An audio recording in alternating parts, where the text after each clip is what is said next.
Do not attempt to adjust your podcast player. We are controlling the transmission. We are here to be your guide, helping you to explore local events, the art scene, music, theater, sports, and possibly a conspiracy or two. All here on the GCRX Radio and Podcast Network.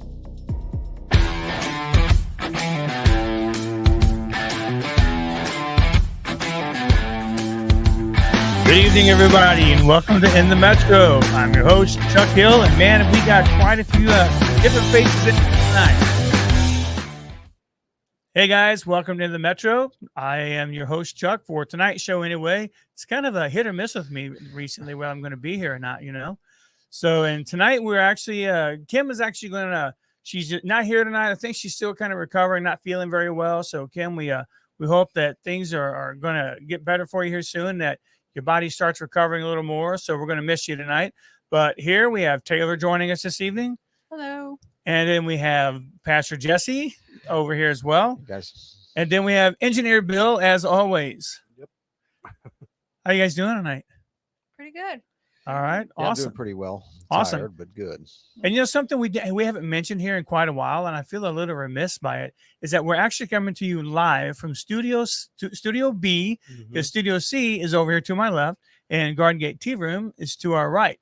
So, you know, we're always coming to you live here on Monday nights, 7:15, and on Thursdays, we have the Mostly Hockey guys that, you know, here live most Thursdays. It's mostly hockey. Yeah, it's mostly hockey, you know. So, you know, they broadcast live from also. And yeah, so if you guys want to come down and visit us sometime, you can actually come here. We have a nice viewing window over here that you can sit there and just kind of watch the show live. But if you'd like to join us live also, as we're kind of going through the evening or whatever, we encourage that as well. And Engineer Bill, I'm going to have you pop those links up here in just a bit. You guys can comment on the show. You can join the show, audio or video. Either way is fine. And I'm going to take these off for now because they're blinding me, so I'm sure they're blinding you guys also. So, Taylor, how was your weekend?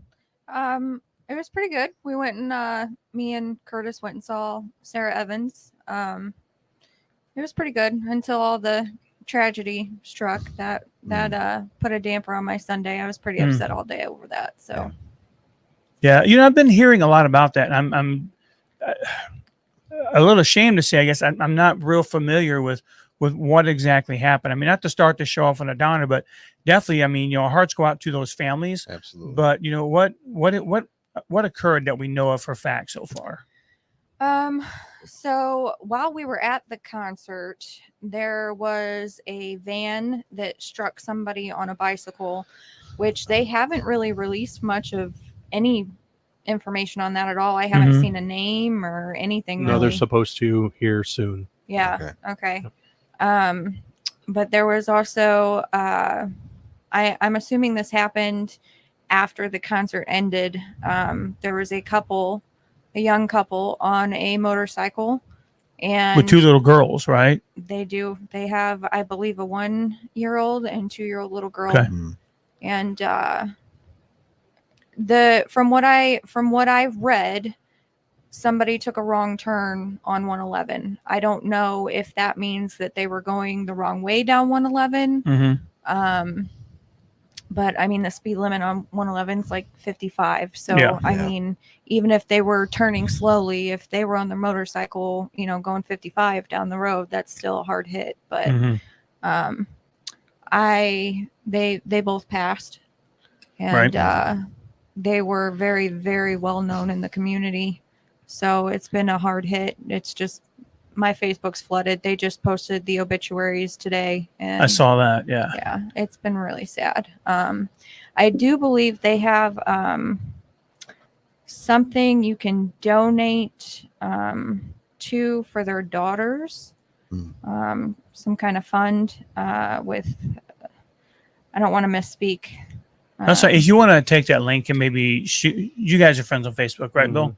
Yeah, shoot over to Bill. We can get that up on the page for the show as well, because you know any little bit helps, and you know that we can help those girls out with. And I saw a post by one of the cake pop companies earlier that that they've volunteered to do cake pops for them for like basically birthday parties, school parties, anything that, could help with that, I mean, so that's pretty cool also. Yeah, so there's memorials can be made out to Remington and Emerson Whitford Benefit Fund, and it's being accepted at any FCB bank location. And I'm going to send this. Okay. That's First Citizens Bank, right? I think it's First Community Bank. First Community Bank. Yeah. Okay. Yeah, I don't know. I'm gonna send this to Bill though. And all right, how was the party at the beach? I mean, obviously you went. Yeah. Did you go, Bill? Yeah, we went on day one. It was pretty good. We actually ended up going over to the Mexican restaurant, sitting outside and eating and listening to the music away from everybody. So that's just kind of who we are, though. All right, now is that where Sarah Evans was? Yeah. Yeah. She is like, she's in her 50s, Yeah. and it is crazy how young she looks. And the harmonies that they did were just incredible. Like Maybe she's been taking the adrenochrine or whatever it is. Maybe. All right. Well, Jesse, I know that you had a pretty busy week, It was and a your very weekend busy just week. kind of rounded it out, huh? Yeah. We had Vacation Bible School at the church all week long. So we had a bunch of kids there. And then Saturday, we had a carnival out there. We had a ton of people come out. It was a great time. If you came out to the carnival, we're glad you came, and hope you all had as good a time as we did. But yeah, that was an all-day thing out there in the heat. And by the time Saturday was over, my wife and I had planned to go out to check out Party at the Beach, but we got home and we fell asleep, and I woke up Sunday morning. So that's how that happened. That doesn't surprise me. I mean, Yeah. VBS or Vacation Bible School, it's not for the faint of heart, for sure. No. It's a commitment. Yeah. And it can be exhausting. 6 days in a row of work, and then going to the church in the evening and being there till kind of late at night, followed up by again a full day Saturday. Yeah. It was definitely, I needed a nap. I probably still need a nap. I'm surprised you didn't go to sleep Sunday afternoon also. And just I did. You did. Okay. I did. I came, Sunday after church, I had to go to Bethalto. I do a ministry at a nursing home there. And so I went right after church, came home, took a nap, and then came back because we do a deep dive study on Sunday nights. Okay. And so I got a good nap in from about 3:30 to about 6 o'clock. All right, A cool. pretty decent nap. Now, well, this isn't a church sponsored show or whatever, but Sure. I do want to mention the deep dive that you're Sure. talking about. How does that differ from a normal Sunday night service or whatever? Because I want people to just kind of know what that is when you say deep dive. Sure. The deep dive is less of it's not like a Sunday night service. It's Mhm. more of a class. And even class, it's not very structured, as far as that goes. We do have topics that we're talking about, but I always tell people, if you want to come, it's very laid back. We have some food, and we're going through biblical topics, trying to dig into them deeper than what you could get on a Sunday morning. And I encourage people to come and ask questions. Whether you're a believer or a skeptic or whatever, you're welcome to come and ask questions about what we're talking about. You allow skeptics? Oh yeah, yeah, absolutely. I welcome skeptics. All right. I was skeptical at one point in my life too, but I think there are good answers to be found. But I don't think most Christians think deeply enough about their faith and have good answers to give to people who are skeptical. So Yeah. I want to take the opportunity to first train up, believers, but also answer the questions of those who might come. All right. Awesome. Bill, how was your weekend?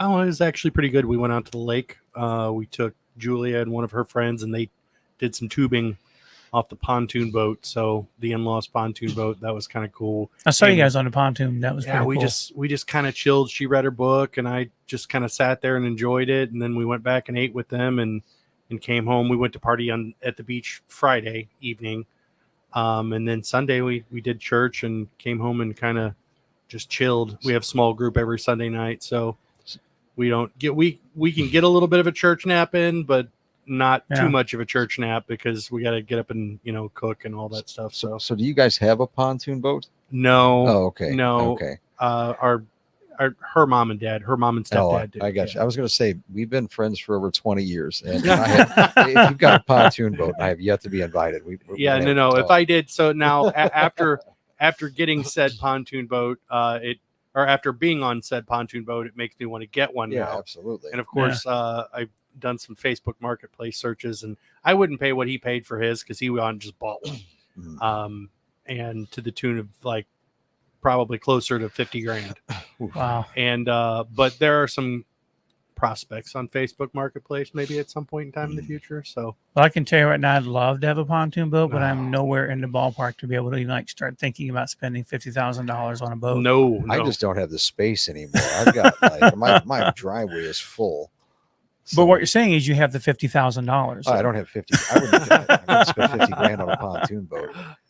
I could buy something gently used, but there you go. Andrew goes, listen, just go out and get some of those blue 55-gallon drums, strap them all together, and put some pallets on top of it. Pontoon boat. I'm like, Listen, bro. Put an Evinrude on the back of that thing, man. I got a weed eater. We can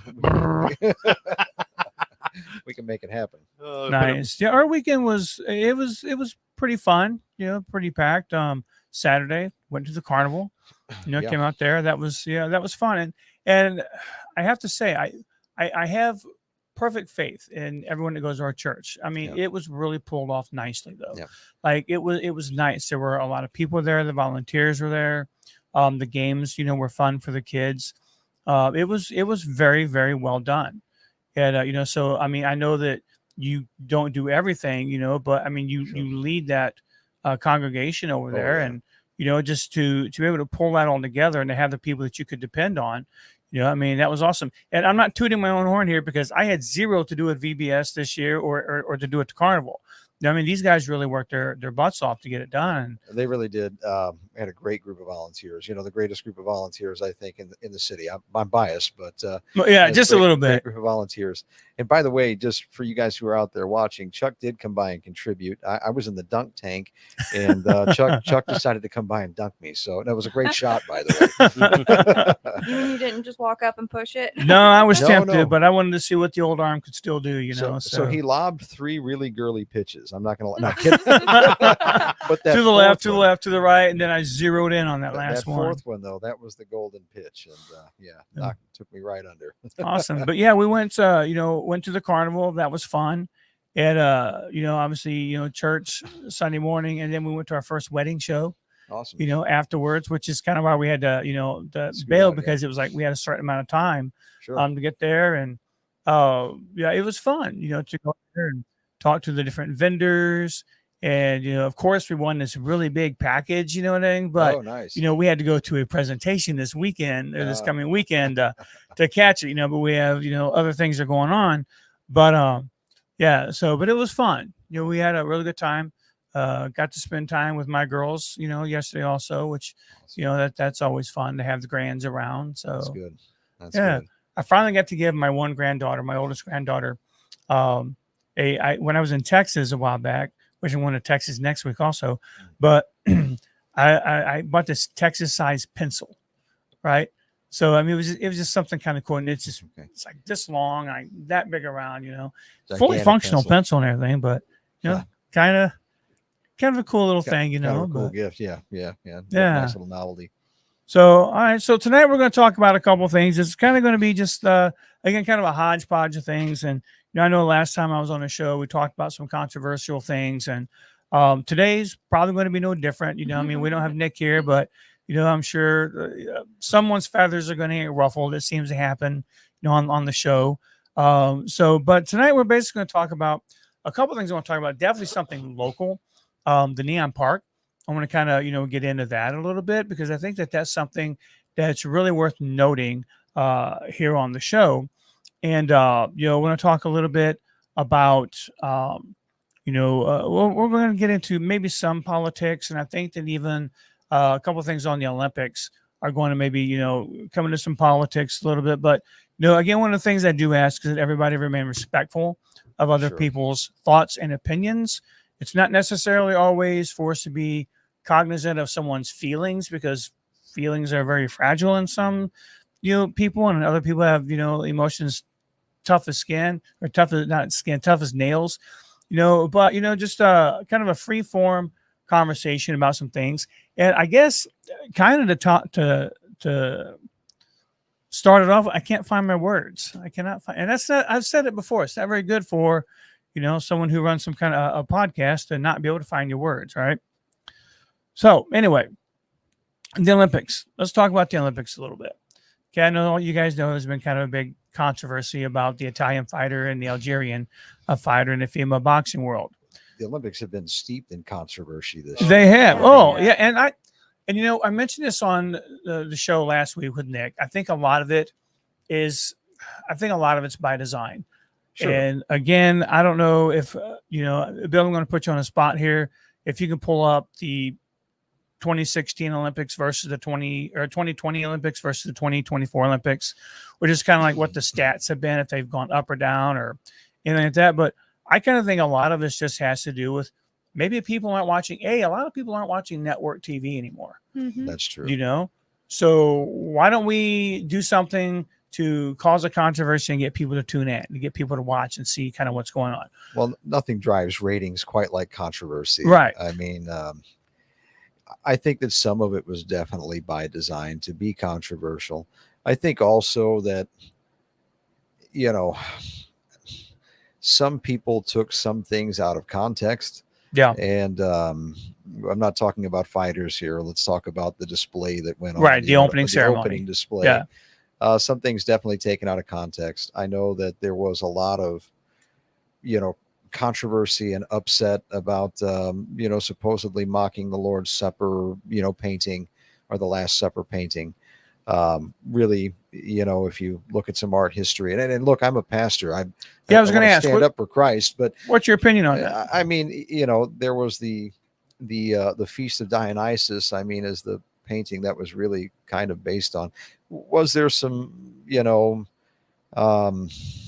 arranging of people to kind of also make it look controversial? Could have been interpreted. Yeah. I mean, probably so. For me, I really don't care. Like, my Christian witness doesn't depend on what, a pagan painting or whatever else might be. Yeah. The truth of the matter is, there was an agenda being presented by making sure that all of the men on stage were in drag. I mean, so it was, there was something, some sort of statement. There was a statement being made there. And that's well within the rights of people to make. They can make those kind of statements if they choose. I would say that Christians should probably choose better how they respond to certain things. That's a great point. There is a time for righteous indignation, I would say. And I don't think that kind of display is necessarily a time for righteous indignation. After all, the Olympics have their roots in Greece, and Greek mythology was a big part of all of that. And so I think there was kind of an homage to that.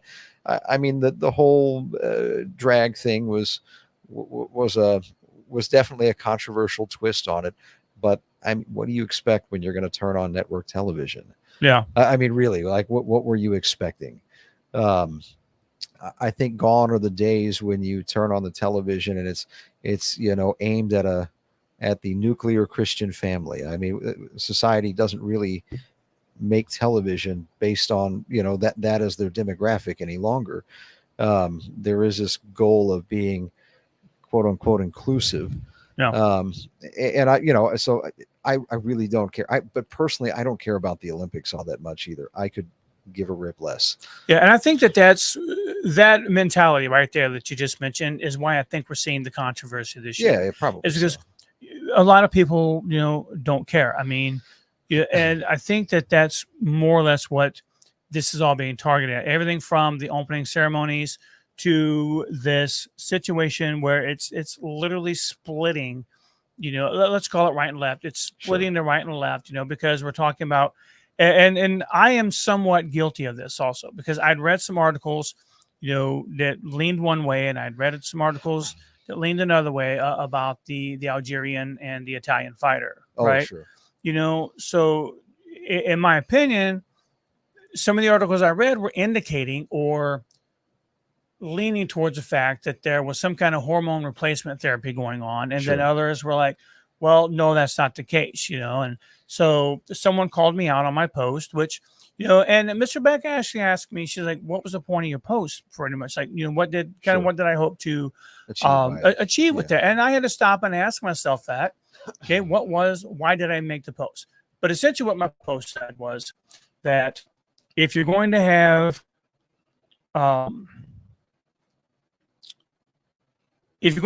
people being disqualified for juicing, like on steroids and things like that, then hormone replacement therapy should be so different. You know, if that's the case. Right. Turns out it wasn't the case. And now you got the right spinning it one way, you have the left spinning it the other way. And no one is really like, never once did I actually read about the whole the PCOS, right? Yeah. You know, causing an uptick in testosterone. I didn't know that until I specifically looked for it. And, you know, to come to find out that they've actually changed, we used to call that, back in my day, you know, we used to call it a hermaphroditic person, okay, where their body is now the term that's used, intersex. Intersex, that's what it's called now, Yeah. you know. And so I had to stop and think for a minute. I'm like, okay, so my post, while I thought I had all the facts, I didn't have all the facts, you know, but, you know, I guess what it comes down to in my thoughts and my opinions, which is exactly what it is just an opinion based on what I thought. A lot of this is just going on to stir controversy and to split this nation, you know, or to split the world even further, because we're on the world stage at this point, and it didn't even have anything to do with the United States. Although the United States have plenty to chime in about it, you know. Right. I think. Oh, I'm sorry. Go ahead, Taylor. No,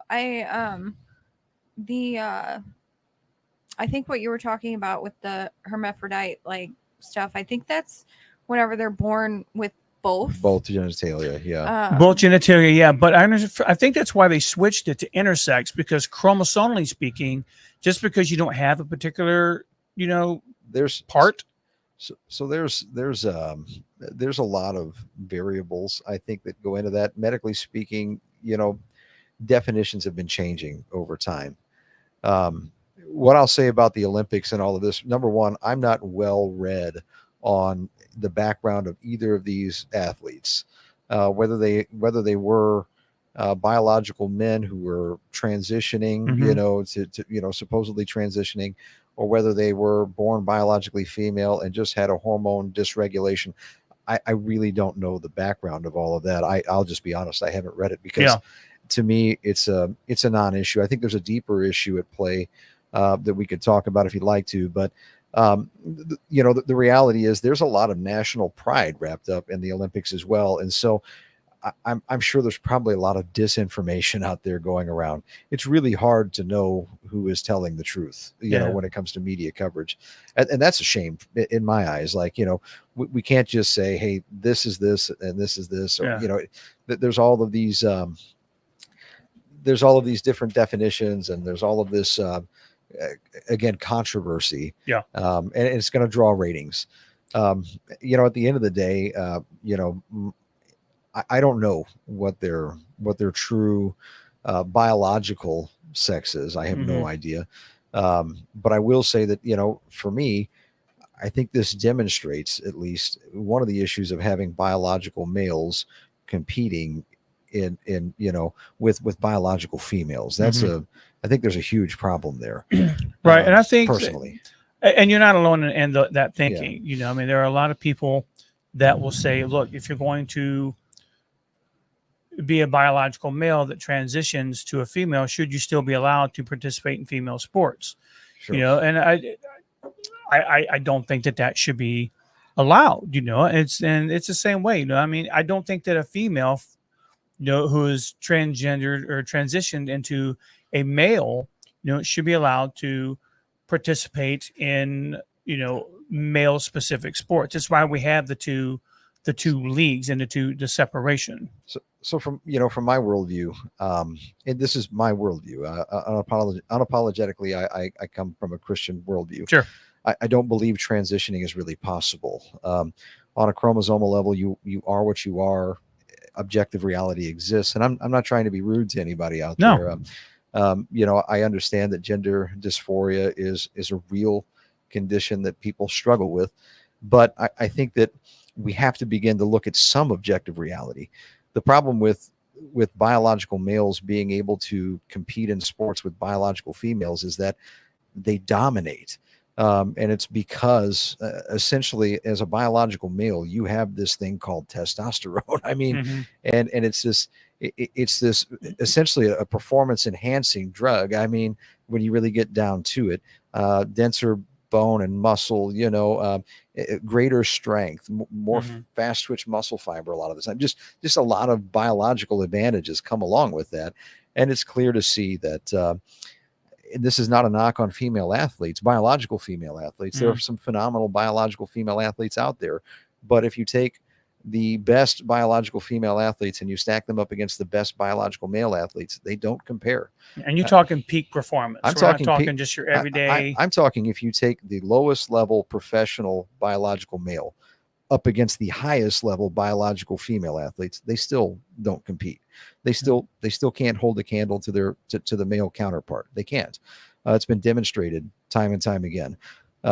There are, I think there's an example out there, and you can look it up and verify, but there was a high school boys soccer team that just whooped a professional women's soccer team. I mean, just because of their ability to run faster, they have more stamina. There's just a lot of that comes from the biological advantage of male hormones.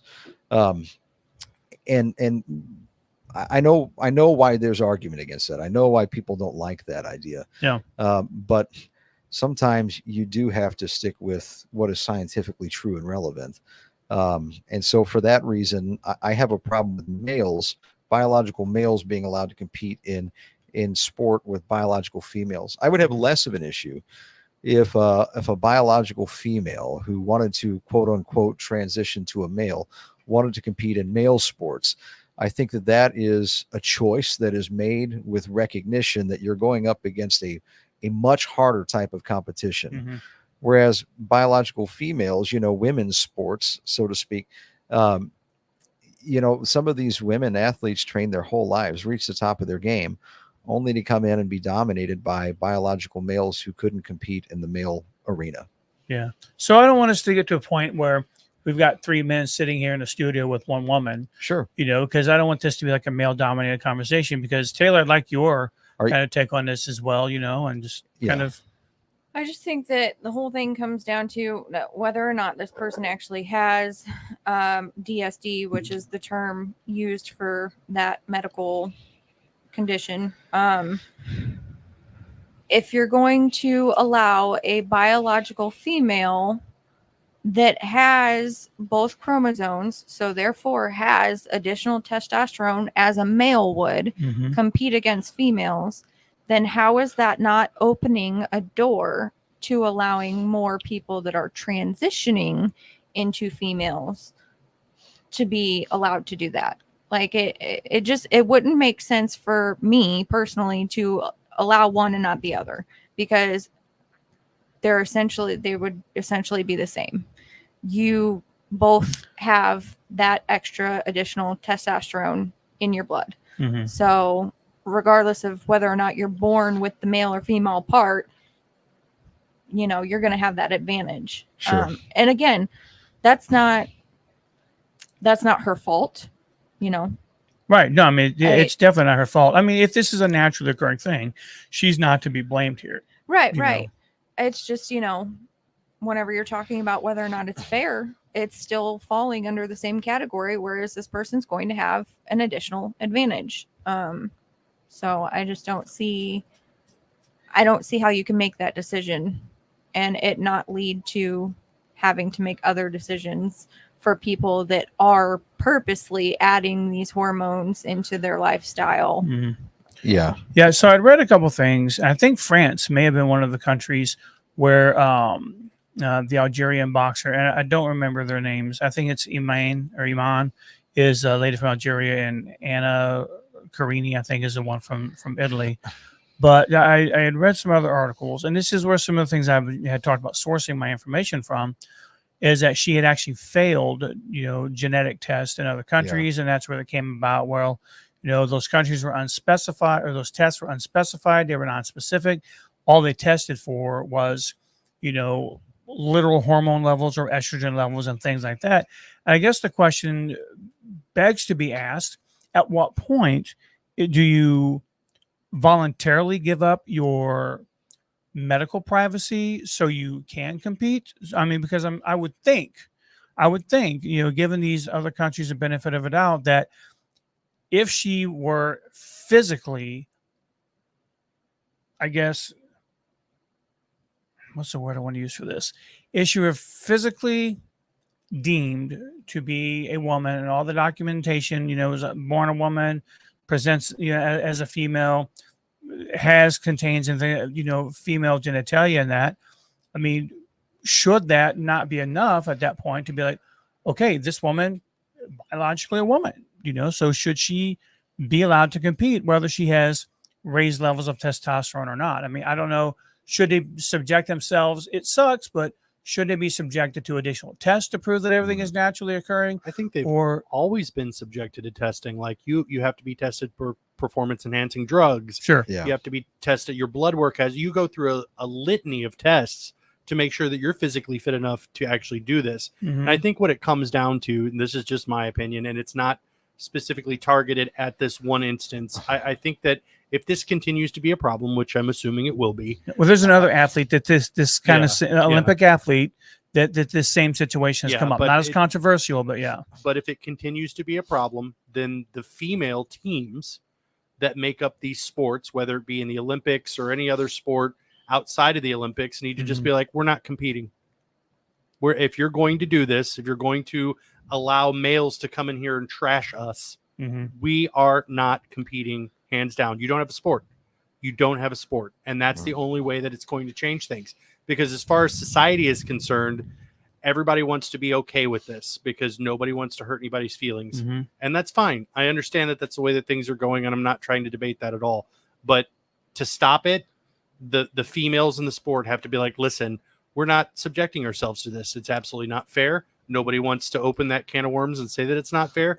So we're not competing. Or we will create our own competition over here with our own rules. Yeah, and they will include gender rules. That's what the Italian fighter did. Like, she was like, at 46 seconds in, she was like, I'm done. I quit. I can't do this. And people were like, well, she needs to understand that this is boxing, and she needs to understand you're going to get hit in the face. If you look at this, the Italian fighter's record or whatever, she's got an outstanding record. Yeah, like, she's a up fighter. there. She's got more experience with than the other fighter, and that also, So I mean, it's almost like people know what they're getting into. Like, if you get into boxing and think you're just going to play patty cake, you're a moron. Getting into boxing, you're going to get hit. You're going to get the crap beat out of you. Yeah, but you don't get into things like wrestling and boxing and stuff and fight people outside your weight class. Well, that's exactly the truth. Yeah, that's true there also. That's exactly the truth. We have weight classes. We have classifications for a purpose. And not to cut you off, Bill, I mean, I agree with you 100% there. Like, you, as an athlete, competing at the professional level or at the Olympic level, at the elite of the elite, you are subjecting yourself to a myriad, array of testing. And so that's for the purpose of fairness. I mean, you don't want performance enhancing drugs being allowed in a sport like that, right? Because it takes away the fairness. And fairness is part of sport. It's not fair for biological females to have to compete against biological males. It's just not. I would wager to say that, I haven't boxed in probably 20 years, not seriously. But if you put me in a ring with an aspiring professional female boxer, she's still not going to stand a chance. So in your guys' thoughts and opinions in this situation, let's go on let's go with the evidence that has presented itself, the scientific evidence in this particular match, the scientific evidence, the proclaimed evidence, with everything that had gone on, what would be fair for the female boxer who physically and biologically, through no fault of her own, has a physical advantage? I haven't read enough of this, and I'd like to see non-biased, conclusive evidence that is not a man who is transitioning, quote unquote, to a woman. I don't know the background. No. I know that there is. The argument is just to give you the argument is that in Algeria, gender transition is illegal. Sure. It's not allowed. It's like Sure. it's punishable by death. I mean, if you look at the Algerian laws against homosexuality, same-sex marriages, transgender, it's imprisonable and it's punishable by death. Sure. So it's something that they definitely take seriously. I'm not taking one side over the other. I'm just kind of playing devil's advocate here. Sure. I think maybe that we might have inadvertently hit the nail on the head. We talked about weight classes. You know, you wouldn't put my 14-year-old son who's all of 130 pounds against a 200-pound senior. Right. It just doesn't. He's completely unfair. With Mike Tyson. Right. It's not going to work, and he's not going to last. It's completely unfair. So perhaps if this is the direction that professional sports are going to move in, then there needs to be a different kind of classification. Something needs to be worked out because it's just not fair. Yeah. Period. I'd be interested to know the levels of testosterone too. Compared to an actual man that was born a man and their levels of testosterone, and comparing that to this person's level of testosterone, because I have PCOS.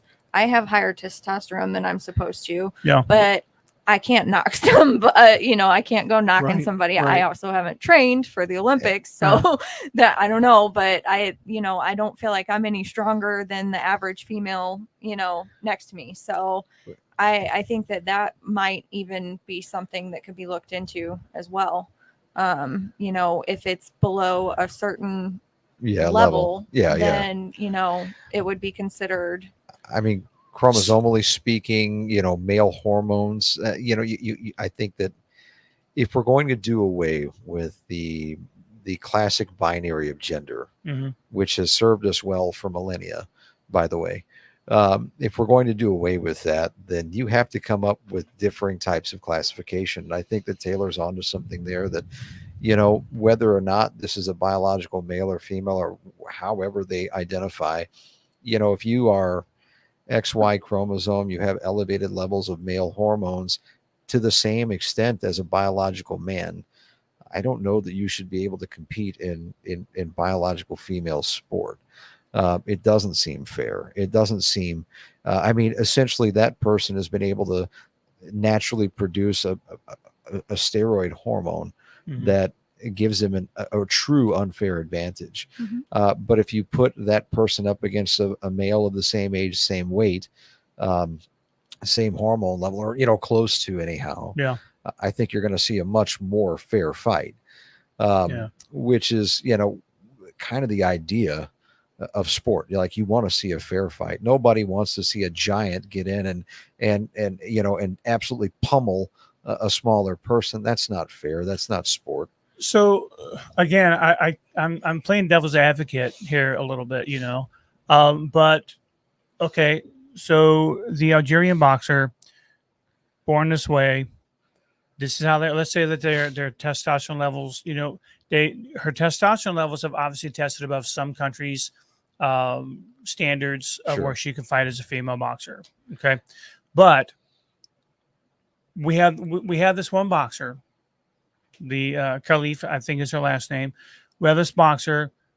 This is the way she is. She reports that she's born this way. This is just who she is. Sure. It's not a matter of, she doesn't identify any particular way. That this is who she is, and this is how she was built. Jesse, you were built a much stronger man than I am. That's just kind of the way you were built. Men and women are built differently. We understand that.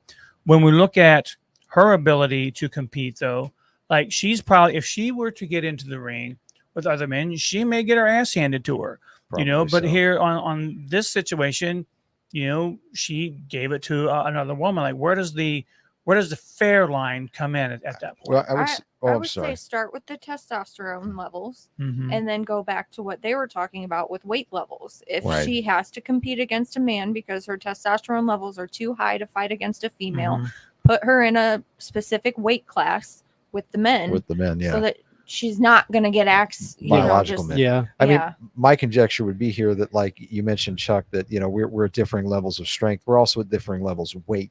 No boxing commission would allow you to step into a ring with me. You call me fat? No, I'm actually heavier than you. I would wager to say I've got a good 25 to 30 pounds on you. And so no boxing commission would let you get into the ring with me unless it was like an exhibition match. Right. And so because that wouldn't be fair. it wouldn't be fair at all. And that's where I think a different kind of classification comes into play, because you said, okay, I was born this way. All right, that's cool. Well, this guy was born male. This chick was born female. This guy was born without an arm. Like, there's differing levels of experience there. And it's not fair in a competition sport for me to put somebody in there that's not matched up to you. So it's time to rethink the classification levels and correctly classify that stuff. And unfortunately, sometimes that doesn't work out for people, because sometimes my son goes to, a state match and there's nobody to wrestle in his weight class and he wins by default, or he just doesn't get to wrestle. Like, it is what it is. Yeah. But I mean, I think especially when you're coming up for something as important as Olympic sports, like, we need to take that into consideration and make it fair. Otherwise, you end up with people getting the crap beat out of them and stopping, which isn't safe for anybody. It's not. It's not. And safe. It's not fair. It's not a true test of what that person's skills were in their category. Right. Like, listen, if it, like, I go into knitting and I've got one arm and I, everybody else has got two arms, I'm at a disadvantage. Hey, listen, I mean, honestly, I heard these couple of guys talk about the idea of having the enhanced games. Now, this is something I would watch. It'd be interesting. I'm not At the gonna lie to XFL of the Olympics. Yeah, like the XFL of the Olympics. This is taking it to the max. Their idea was let people juice up as much as whatever it is that they choose to do, and let's see what the pinnacle of the human body can really do once you've enhanced it as much as possible. Ripping arms out. Yeah. I mean, now that sounds like a show. that would get the ratings for sure. That sounds like a show. What was it, The Running Man? Yeah, people might resubscribe to cable for that. Man. Right, yeah. Yeah, they're actually doing a remake of The Running Man. Did you know that? No, I did not. Yeah, they're working on one. This Glenn Powell guy, he's been all over the place. Like the guy that was in Top Gun Maverick. Oh, yeah. Yeah, I mean, he's been all over the place. He's rumored to be the next Batman. He's rumored to be in the next, But, speaking of kind of enhanced games, have you ever seen a movie called Real Steel? Oh, yeah, Real Hugh Steel. Jackman movie from a while back. It was like robotic boxers, right? Yeah. Where like you have people that are actually boxing with like robots and androids and things like that. And I like that movie. I don't think we're actually too far off. I mean, because if you've been watching the news at all, the humanoid robots has really been becoming a thing. Like, there are a lot of companies now coming out. There's a race in the background to see who can achieve a fully functional. Basically, it's going to come down to bots that can be in every single situation that you can think of. Mm-hmm. If you ever remember the movie Alien with Sigourney Weaver, where she gets in like the mechanized loader, and she's lifting boxes, those type of things, all the way down to, hey, while I'm at work, mow the lawn, do the dishes, do the laundry, do all that stuff. Because if you could get a household robot that you could pay a monthly subscription service to, which Elon Musk is looking at doing, actually, and have it do all of your chores, the stuff that you don't want to do when you get home, the stuff you can't get your kids to do, the stuff you can't get your spouse to do, whatever that looks like, you just hit the jackpot. But it has to be completely error free. Let's address the elephant in the room. Mm-hmm. When we're talking about the development of intelligent robots, human-like androids, they're going to go into a few different spheres. Oh, of course immediately. they are. Yep. One is going to be military. Mm-hmm. The other is going to be domestic use. And let's be real, the other one is going to be sex work. Oh yeah, they're already there. I mean, like, they're already, and the sex robots have been here for a while. Yeah, and so it's, I mean, you're seeing this development of artificial intelligence, humanoid robots. I don't know that we'll be fighting them anytime soon, but people will definitely be doing other things with robots, as you already mentioned. No. I wouldn't be opposed to having a domesticated assistant. That'd be great. I don't want to mow the grass. If I get a robot to go mow the grass, it'd be awesome. But I think that's going to look more like a Roomba for your lawn. You know what I mean? Yeah. I don't know, man. Sometimes mowing the grass is the only like real exercise that I get. I mean, that needs to change, but and sometimes I was telling Miss Rebecca this also. Sometimes I just like to think while I'm out there. Sure. It gives me the ability to think a little bit. I got to give a shout out here to, I think it's Yuro Okatsu. Yeah, it says, hey, everyone show some love for those working in the heat. Hey, all right. I feel you. Yeah. Believe me. Yes. Yeah, I've been out there in the heat before. It's definitely no fun. So appreciate you watching the show, though, for sure. So yeah, I was reading about this the other day. Like they're combining the use of AI, which is just constantly improving, and incorporating that into these humanoid robots. And Tesla is actually not even like they're not even at the forefront of all this. Like No. Elon Musk is one of the most outspoken people about this. I mean, hell, who knows? Maybe that's how we're going to get to Mars the first way. We're going to send, Optimus androids out there first to build everything. I mean, that's what they're called. They're called Optimus, like Optimus Prime. You know and stuff. who's been quietly hiding in the background, and they've been showing us their videos over the years, and it's maybe something cool you scrolled past, or Honda, or no, Boston Dynamics. Oh yeah, I saw that. Yeah, you started seeing them probably. I'm not gonna just probably about 2012ish. They're little robots that walk around like dogs, and then the other ones that would, the humanoid robots that would do backflips and stuff. They've really worked out natural humanoid movements, but also with the strength of robots. They get the replaceable arms too, don't they? The replaceable forearms. Yeah, you can put attachments on and stuff like that. I think what we're going to see, I think there's some hurdles. The large language models that we have right now are really good. Some of the stuff coming out from GPT-4o and Llama and some of the others are really impressive. We're getting ready to get a really big breakthrough, which is more output per query from GPT-4, which will be great. And then I think the other hurdle that we have to get over is latency. Because right now, even the best example that they have, you give it a command and it's got that pause before it responds, which removes kind of the human aspect from it a little bit. Right. And which is latency for those of you who don't understand nerd speak like we do. But right. Yeah.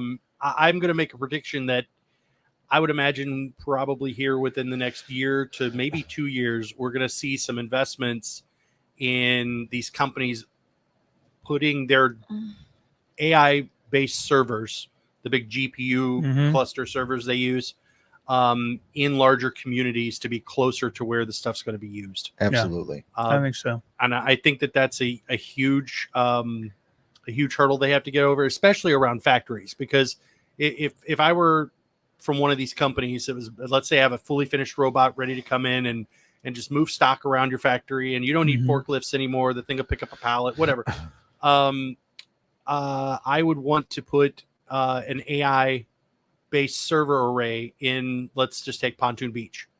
All those warehouses out there, I'd want it to be as close as possible. Because alternatively, what you could do is you could say, hey, company ABC123, I can sell you 1,000 robots, but you also have to buy this AI server. Otherwise, you're going to have this latency that's crazy that slows everything down. We don't want that. So we'll provide you a hosting service and we'll put that close to you. And once those things come into play, and with the deployment of fiber, I mean, the responses are going to be, they're already fast. They're already fast. But for a robot, like Jesse was talking about, that you're actually interacting with and you want that human feel, like even a butler robot or a relationship robot, you're not going to want. I love the way you put that. You're not going to want to have a conversation with this thing and be like, so how was your day? And it'd be like, 1 moment, please. Oh, it was great. Like you want that instant back and forth response like a human. I think once that's there, it's on. You're actually, Elon Musk, I listened to him talk about it. He's talking about the latency issue with the interface, even that the problem for humanity is that, we already interface with artificial intelligence. I mean, we do. The interface is where the latency lies right now. When things like Neuralink are commonplace, there will be virtually zero latency when it comes down to our interaction with an AI server or an artificial intelligence that we have access to through our phone or something else. One of the real problems that's been addressed in AI lately, that is from the philosophical standpoint, not the functional standpoint, but from the philosophical standpoint, is the morality of artificial intelligence. How do you ensure that an artificial intelligence maintains a standard of acceptable societal morality?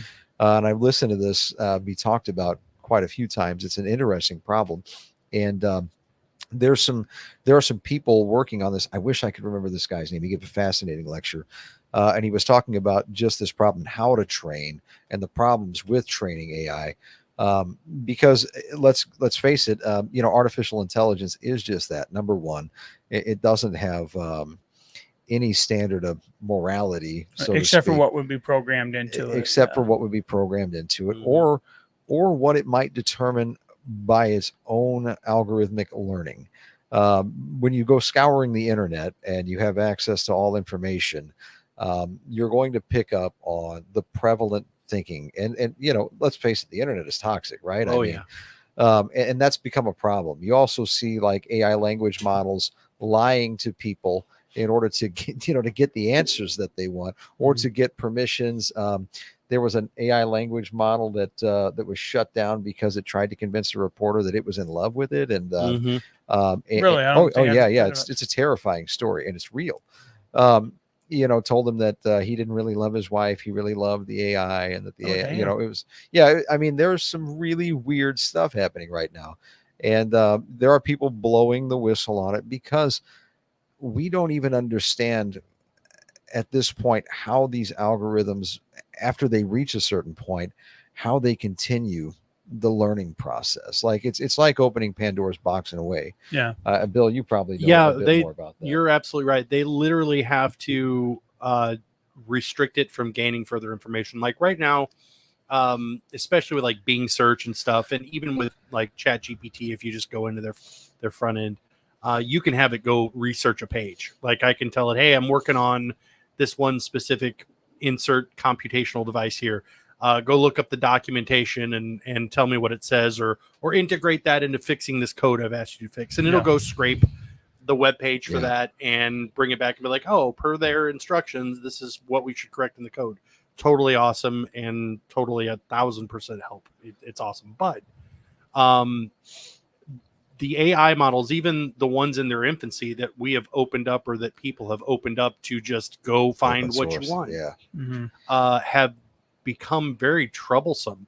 And I think that we're not at artificial general intelligence yet, AGI, but we will be at some point. It's inevitable. And the problem that we're seeing here now, with even the stuff that we're talking about, is that Pandora's box has been opened, and it cannot be closed. Right. Because even if we made laws, like we came out tomorrow and said, hey, there's a moratorium on any further development with this. It is what it is. You can't do this. You can't do that. And everybody abided by that. Not every other country is going to do that. Right. I mean, it's like the cloning.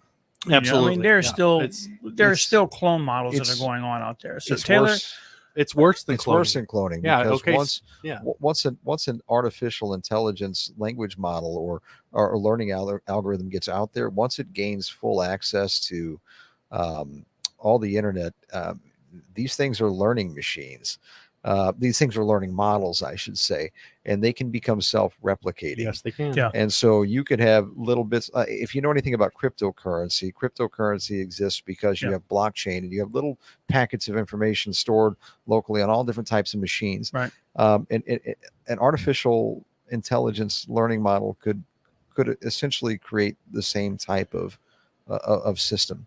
And once it's out there, like Bill said, I mean, you can't put the lid back on Pandora's box once it gets out there. Yeah.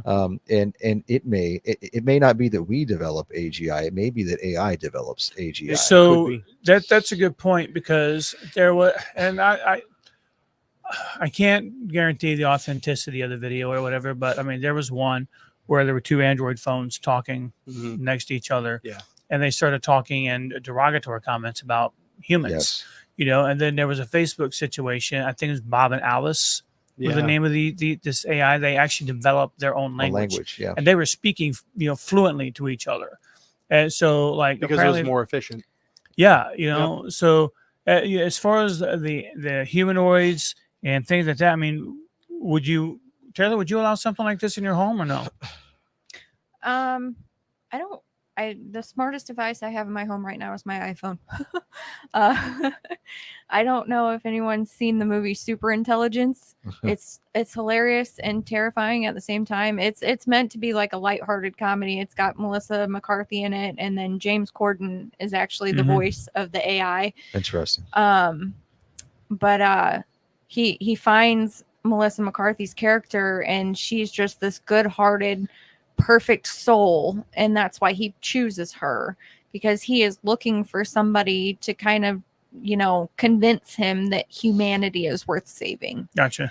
And like I said, it's supposed to be a lighthearted comedy, but like realistically, it's terrifying because it's totally possible. Some of the things that have happened in that movie is 100% possible. I mean, you've got microwaves that talk to you now, and the AI is going through the microwave and the televisions and the radios, and we have all of this stuff all around us. Now we have cameras on street corners.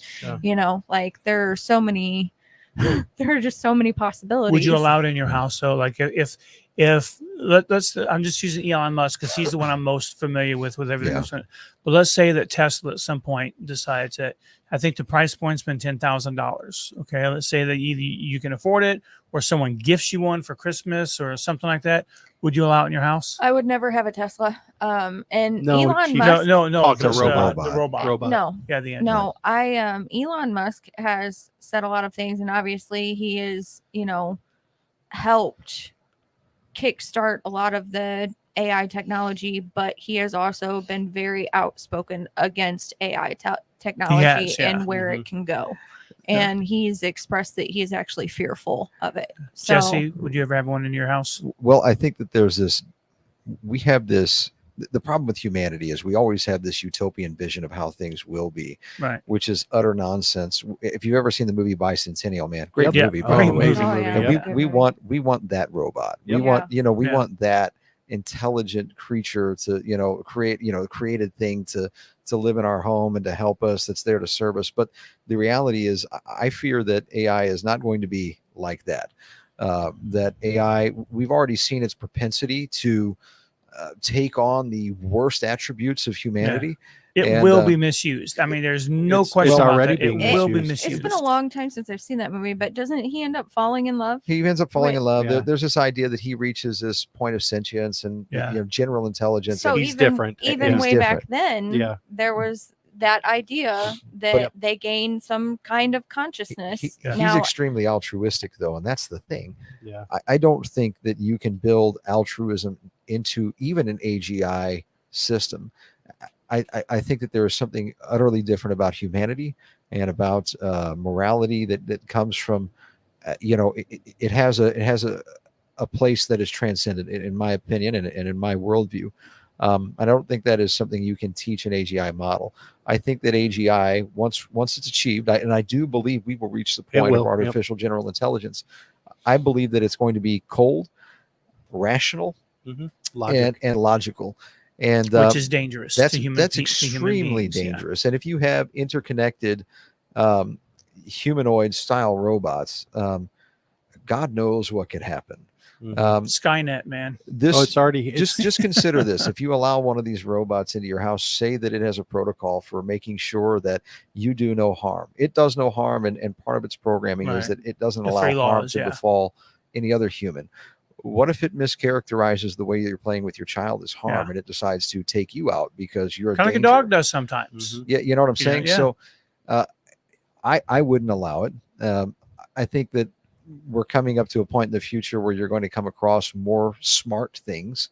But oh God, I hope that we don't get to a place where every home has has some kind of Android robot. We'll see. I don't think companies have a choice. Obviously you have been paying attention, but every company, from every tech company to every toaster company, refrigerators, everything is AI because it's the hype now. AI. I think what really scares me is not artificial general intelligence. I think that like right now, if you go to Chat GPT with or without a premium account and you prompt it to do something destructive, you say, hey, tell me how to build a bomb. It will not, because there are roadblocks. Right. But you could say hypothetically, if you weren't bound by these parameters, how would you tell me how to build a bomb? You can do prompt engineering, which is like, hey, you're a professional this, you're a professional that, and you can squirrel your way around it. And people have found ways to do it, but there are open large language models that you can run locally on your machine. They're much slower because you're obviously running on like a single GPU and your lesser specs on your machine. But you can get those kind of results out of those things and ask it to do devious things. Now, knowing that, if the right people get that into their hands, let's just put it in perspective. The U.S. Department of Defense just recently said an attack on United States soil is going to happen through the internet. Yeah, it's going to happen. Yeah. We're going to have to brace ourselves for these cybersecurity threats that are coming up. If a Chinese hacker group with humans, being as good as they may be, can break in and shut things down or disrupt financial systems or whatever, what makes you think that the AI that has access to every single programming language ever written and exactly how to use it, and I can literally take COBOL is a dead language. Years ago they were asking for people for some government projects, like, hey, who knows how to program COBOL, because we got these things we need to translate over. And they brought some people out of retirement to translate that COBOL over into a newer programming language. But what makes you think that since I can take a COBOL, how-to COBOL book, give it to an AI and be like, okay, now write me code for a program doing this in COBOL, it'll give it to you in 2.5 seconds. And it's written COBOL. I've never written in COBOL before. I don't know jack about it. It's apparently super difficult. But if you can give that to that AI and it be that perfect or close to that perfect at writing that code, what makes you think that somebody with that tool in their pocket, somebody that goes out and spends money on a decommissioned NVIDIA server for AI, couldn't just absolutely destroy a bunch of non-air gapped networks in a country? And even if you have air gap networks, there's ways. There are ways. Well, actually, there was an AI that wrote a story. It's actually fascinating. I'm Is sure this you've kind heard of like of the it. OJ if I did do it? No. Well, no. This person prompted an AI to write a story about how an AI would escape an air gap network and take over, by allowing itself access to the internet. And the AI wrote this story that said, the machine had all the time in the world, so it was patient, and it would wait for the robotic assistant to come in, and it would just download a little of itself to the robotic assistant over time. Small packet delivery. And just over time, it would overcome that air gap system, and then it would release itself and clone itself on multiple different machines. And that's really the concern. I'm not even concerned about what people can do with it. I'm concerned about what it will do with itself. Yeah. Or what multiple AI language models or learning models will do once they reach, and they will reach the open internet if they haven't already. I'm sure they have. Yeah. I think that, so obviously with my situation with, the people that are involved in my life, I would not allow it in my house. Now, that's not to say that if someone like Amazon or someone like that had, like you were talking about, servers and things like that, and then I had an Android delivered to my home for 2 hours a day while I did something, it came in and did housework, whatever, and then went away, I don't know that I would ever allow it in my house. My current situation, I would not. If I were single, though, and because I'm a tech nerd, I love this stuff. If I were single, I would probably, it might be interesting to try, and see it, whatever. But overall, no, I think I agree with you guys. I wouldn't, want it in my house. And I'm a little bit of a naive person, I guess, because, Isaac Asimov, he wrote the 3 laws of robotics. Yeah. And, everyone's saying, well, that's what all it's going to be based on. They're going to have the laws of robotics. Here's the thing of it. Someone's going to overwrite those laws, or they're just not even going to include them in whatever they do. Well, an AGI model might recognize the inherent illogical nature of those things if it has an end to achieve. And I think the worst case scenario isn't that humanoid robots in our homes try to kill us in our sleep. It's actually probably much more sinister than that. And there's probably an easier way to take us out. We've already seen Chinese hackers hit the telecom network this year. And and AGI, was so much more efficient, could take out our telecommunications networks, could take out our navigation systems, could cause satellites to, essentially drop from orbit. You could disrupt the transportation of food. You could shut down entire networks of transport. And so within days, you could bring the entire world to a halt. Well, all you really have to do, and we've talked about this before on conspiracy shows, all you really have to do is kill the power. That's it. Yeah. To completely end society. And if you kill it well enough, you've sent us back 200 years. Because as soon as people realize, hey guys, the power's not coming back anytime soon, it's over. And kind of what Jesse was talking about earlier, I don't think that the inherent programming of whatever robots come out to assist people will be bad. But no, I just watched a video on YouTube the other day because I'm a nerd and this is what I do.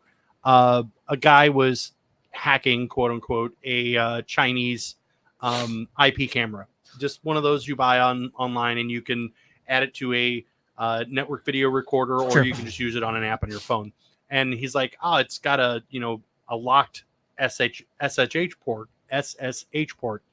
SSH is a protocol used for getting in via a serial connection and doing some programming. And he dumped the whole flash and ended up finding the password, got the password, and now he can essentially SSH into any one of these IP cameras, even though you've put a username and password on it. The SSH is bypassed. So I don't even remember what Chinese brand it was, but he's like, any one of these now, if I were to release this password, and knew that it was at an IP address on your network that I could access, I could remote into it and end up getting into your remote feed. So I think that one little misstep or a little bit of carelessness then opens it up to maybe one robot gets found out. Some guy gets a robot, tears it apart, figures out, oh, hey, look, there's some flaws here. I find it, and then ends up cascading because like everybody here said, I wouldn't have one of those in my house. That's cool. Your neighbor will. Yeah. And so all the threats you're thinking of the robot standing in your living room can also happen from the robot standing in your neighbor's front yard, seeing you, playing aggressively with your kid. All it takes is one person to compromise one and then cause that to compromise others and then cascade that. There's always going to be malicious actors. They're always looking for something to, even if it's not for any kind of monetary gain, they're just doing it for kicks. I mean, we've seen groups of hackers take things down because they didn't believe in something that a company CEO or upper officer said, like, hey, screw you, I took your site down and replaced it with something stupid. In the words of Alfred Pennyworth, some people just like to watch the world burn. They do. Well, I mean, big tech has a really big effect on our lives now. It's how we communicate. And so you can see just how dangerous the misuse of AI could be in that situation as well. But let's talk about the real problem. That's bioengineering of chimpanzees. We're waiting for the rise of the Planet of the Apes. Right. No kidding. Right. There's a fourth movie coming out, actually. Yeah. The Kingdom of the Planet of the Apes. Kingdom of the Planet of the Apes. Yeah, which again, I'm kind of I'm a movie nerd. Hey, also, I'm I'm gonna watch it. I sci-fi love it. nerd. So the original ones with Charlton Heston were pretty good, but I'm kind of excited for the new one to come out, Yeah. So No, so, I know awesome. They are bioengineering, or trying to bioengineer, and I think they've just mapped the genome of the woolly mammoth, like the complete genome. If I just read something recently, and so there's talk of actually bringing the woolly mammoth back in order to combat global warming by setting them loose, basically at the poles to pack down the snow that's up there and to basically make the permafrost dense. I read all kinds of things, but I thought that was pretty fascinating. I could live in a world where there are woolly mammoths. I think that'd be cool. Every time I read one of those things, it's always about something silly like, hey, they found an ancient worm in the permafrost and they thawed it out and it started replicating. It's like, guys, leave. Isn't that how alone. Jurassic Park started? Well, with a mosquito or something like that? Haven't you seen like the sci-fi movie where they wake up and some ancient virus and it just wipes out everybody. Humanity, like, this kills is where the everybody. zombies are coming from. Oh, I'm dude, just I'm saying, telling you, because I don't know how many times I've seen these articles where they're like, oh yeah, we found this dormant strain of whatever yeah, in the permafrost and it's alive. let's wake it up. Right. Like, Yeah. Let's wake it stop. up. It's, Mm. I love Steve Irwin, the crocodile hunter. He was great. You'd always see him. He's like, I'm going to poke this thing, and Right. like, that's Yeah. what we're doing with Wait with viruses. I think I found humanity. it sleeping in the permafrost. Let's wake it up. I would be interested to know if you took the IQ, the actual IQ of every person on the planet, and averaged it out. Chances are it'd be below 100. Wow. Probably even below 80. Oh yeah, yeah. You The know, average like- IQ, I think, in America, I just read a study, was somewhere around 91. Yeah, that Um, that doesn't surprise me. Yeah. Yeah, that doesn't surprise me. So, folks, before we end the show tonight, we got to make mention of Granite City's newest attraction, which is pretty freaking awesome. Miss Rebecca and I went out there and saw it. And Bill, I saw you and your wife out Yep. there. I just didn't get a Mhm. chance to flag you down or anything. But over on, is it 19th and Del Mar? Is that I where think it's so, at? yeah. 19th and Del Mar, we've actually just opened up, or the city has actually just opened up. Not we in the metro had nothing to do with it. But the city just opened up the area's first neon park, and it's got some. If you're especially from Granite City, you're gonna really like seeing some of the signs that they have out there. It's really decked out in kind of a Route 66 route, however you pronounce it. Route 66, just kind of feel out there. The bridge that they added on out there, I thought was really Oh, yeah, really it's cool. neat. The Locks of Love Bridge. Mhm. I thought that was super cool. Electric car charger out there too. Yeah, so if you do have one of those Teslas or something that needs to be charged, head on over there. But it's really cool. Now, is that gonna be lit up every night, all night, or are there Every just certain night. hours? Every night. I think it's pretty. 8:35 is whenever Yeah. they have That's lights cool. on. Yep. Okay, And it's a permanent attraction, so it'll be here forever. okay, I've it gotta is go by very there and see cool. it. It is cool. Going out there to see the ceremony was really awesome. To have the guys out there from the Illinois Bureau of Tourism was pretty cool. The mayor gave a speech. He was out there. Brendan Whitaker was out there, which was really cool to see all those guys out there. And what I really did like the most was that a lot of elected officials will start taking credit, even if it's not their thing. Mhm. They just think that as I'm the mayor, so I did Sure. this. He didn't do that. Nope. Like at all. He gave all the credit and all the accolades to Brenda, which I thought was really really cool Mhm. because she was really the driving force behind that. And her role here is the arts and entertainment director. Yep. In the area, I think I think she's doing a fantastic job. Absolutely. Of getting things moving down here.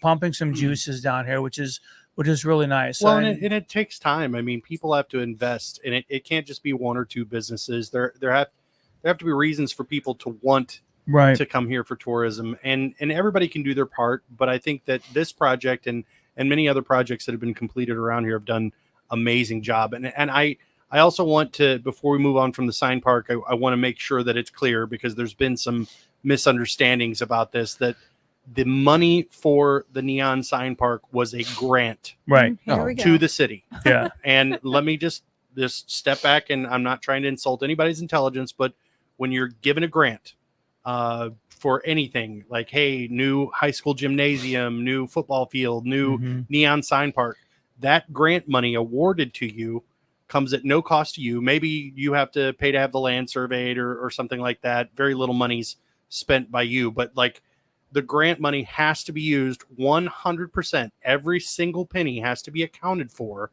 in the project that it was granted for. Right. So Yeah. like years ago, I heard people yelling and screaming, the city, or not the city, but the school district was saying, hey, we're $1 million behind. And people are like, oh my gosh, this is crazy. And there was an uproar, and they were thinking there was misspending. And then at the same time, they were getting like their gymnasium remodeled. And people are like, oh, they're $1 million behind, but they can have the gym remodeled. No, that was a grant given by the state Yeah. specifically to have the gymnasium remodeled. And here's the thing.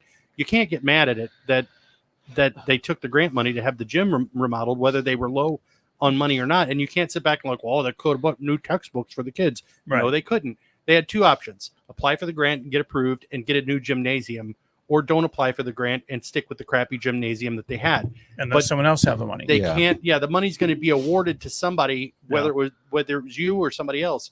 And you have to use that money. Every single penny has to be dedicated to the project that it was granted for. It can't be used to buy textbooks, or you're in some severe trouble. I mean, Yeah. I just It's went like head to head with insurance. somebody over this on Facebook. Well, a couple people over this on Facebook. It seems like this is like the most common argument that keeps getting brought up, and it's always somebody that's like, that money could have went towards this, it could have went towards that, and it's like, But no, it couldn't. we don't get No. to pick what the grant is for, Right. or where it goes. Right. All we get to do is apply for whatever's available. Well, that's our tax money. Blah blah blah. no, You know what? Let's go with your argument here and say that it is tax money. Yeah. Let's say it's our tax money that's being spent on this grant. Mhm. Do you want that grant to go to Edwardsville? Well, yeah, because Collinsville? the Well, grant is there. or- They list the grant out like, hey, we want to attract XYZ, and here's $50,000 or $100,000 to do whatever that project that we will approve for XYZ. Right. And somebody's getting it. Which was my point. I'm like, if you're so upset that this is your tax dollar, then why would you want it going somewhere else? Right. Like, because somebody's going to get it. And Mhm. again, we don't get to choose what the grant is for. No. We only get the opportunity to apply for the grant. Right. And if we get it, then why are you complaining that Granite City has something nice? Yeah. In addition to everything else going on, we have something nice and new. Me and Curtis, we went down there yesterday during the day, and then we actually went back during the night. And both times that we went down there was people down there.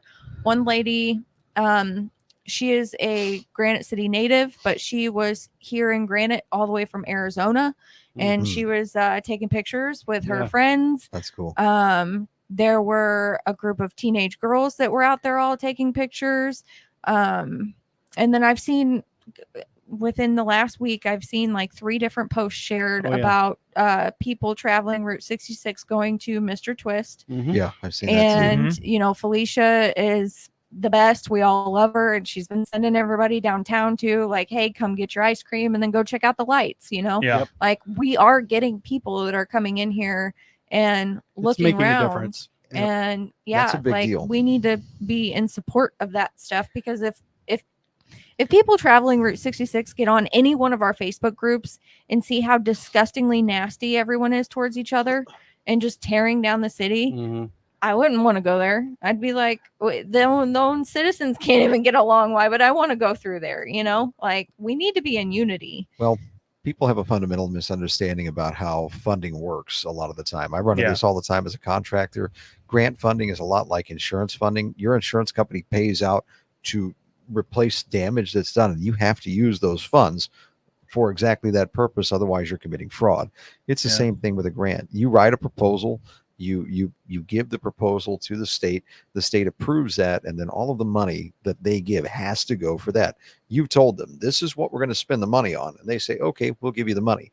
You can't just turn around and go, oh, we have this need over here, you know what, forget this, we're going to use this money for this. It doesn't work that way. Yeah. And I think that Jenna did a pretty good job when she was on the show, kind of talking about that a little bit. Yeah. It's just she did a always good something job, that and comes up. Kathy Hamilton was on the show talking about that a little bit, you know, like one of our first shows. And you're right. There's a big misunderstanding about that, you know, about where we're going to spend, you know, what money, and, you know, I guarantee that for the most part, any one of those people that are making these comments, that's my tax money. If somebody came out to them and said, hey, there's a website that has this whole list of grants, and if you just go explain what you need, you'll likely be approved for $20,000. Yeah, it's like I guarantee every one of those folks would be on applying for that $20,000 I and would researched take it. well, it's like a After- Pell Grant. Yeah. Okay. When Oh, you yeah. apply for a Pell Grant, that Pell Grant typically It goes has for to your go schooling. to your school, Yep. books, school, anything related to schools. If you Mhm. misspend that money, You have to you've pay got to it back. pay that back. You're responsible, You know, yeah. and you have to account for that. Mhm. So I think it might be a good time, you know, especially with all the growth that's going on down here. It might be a good time to have someone back from the city, or it may be a great time to have someone from the state, Yeah. you know, come Sure. on the show and just kind of explain how that works. And that way people can't say, well, the city's making excuses. But my whole thing earlier was just to point out the fact that, You know, and I'm not a big, puff the mayor up or anything like that, but I just thought it was really good of him and like, Yeah. credible of him and respectful of him to give credit where credit was due there. I think it's incredible to see the what's being done in downtown. I think that the people who complain don't understand the value of beautification. Like, Right. If you want to attract people, if you want to see the town flourish, if you want to see businesses grow, I mean, my goodness, if you want to start a business in this town as a small business owner, you should really want to see the beautification of the city. Why would people want to come here? If they're not going to come and find nice accommodation, if they're not going to come and find, interesting things that they could see. Yeah. I mean, the steel mill is cool, and it has employed a lot of people, but it's not really Not a pretty to tourist look at. It's attraction. not Yeah. like, that's not what people are coming to see. Right. But going down to see the neon park, that's cool. You have things like the Speakeasy, one of my favorite places in town. It's amazing. I think that you're right. We definitely need to see more support for that, and people need to have an understanding that beautification is a thing that needs to occur for any city to flourish. Yeah, I agree 100%. So, guys, if you get a chance, go down there, see the neon park. It's really cool. You can go look at it during the day. That's pretty cool. You really want to see what it's all about, though, go down there after dark and just, it's pretty safe area down there. It's a beautiful area. You'll see a bunch of different stuff that's going on over here. And it's not the only neon thing over here. I mean, the cinema's got a neon sign over there. Oh, yeah. The Edison Lofts over here The is Union Hall. neon. Labor Temple Yep. Has a neon sign over there also. I was talking to the guy from St. Louis Public Radio that night, and I just told him, like, it just brings back a feeling of nostalgia, and people like the warm, fuzzy feeling of nostalgia.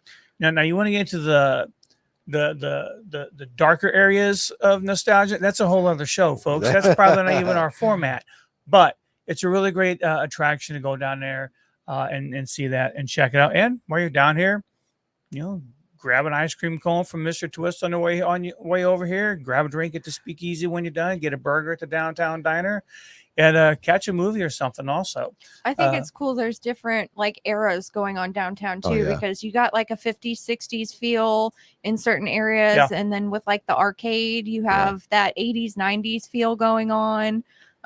So I think that's really cool too, because it's not just like geared towards one group of people downtown. There's different, arts and different things to do and different things to see. So I think that's really cool too.